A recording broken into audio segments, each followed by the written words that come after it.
this president met an economy that was, in dire straits. An economy that has been in dire straits for decades. Let me say that in addition. This economy has been in dire straits for a long time. Not even in the last, 8 years or 10 years. Under Jonathan, under, President Obasanjo, the economy still was in dire straits because the fundamentals were off. And, for an economy to actually, evolve to meet the needs of its people, the fundamentals must be good. The foundation of a house must be strong. You can have a fancy finishing, but if the foundation of your house is actually not, well done, you have a problem.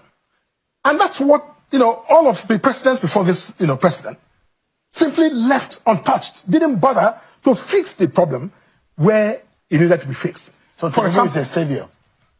Tinubu, you may call him a savior. I'm asking if he is. Tinubu is an effective president. And he's a president who has come in, recognizing the problems, and decided, I'm not going to pander to please anyone. I am going to simply solve the problem so that tomorrow will be better for Nigeria. And already, yes, as he said when he announced those twin policies, the first subsidy removal and floating of the naira, he warned that it would be tough. Nobody said it was going to be easy, and it hasn't been easy. But there's also no country that has turned the corner, Shehu. No country that some of us travel to. People who So things are going to get better? Is that what you're implying? Things are getting better already. Now, when this thing happened, of course we saw, a sharp, spike in, inflation and, food inflation, especially affecting a lot of people. That is beginning to, come down. Commodities and the prices are, turning down. We're seeing, macroeconomic indicators looking up. I see when you talk about macroeconomic indicators, you can't have microeconomic, good when your macroeconomic indicators are wrong.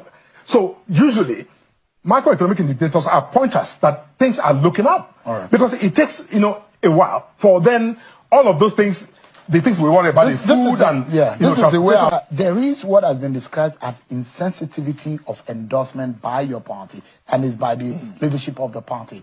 Do you think it was sensitive for your party to be endorsing the president, whom nobody has challenged within the party whether to get a ticket or not in 2027, in the faces of tough things, and those who believe that things are getting better? Why endorse it?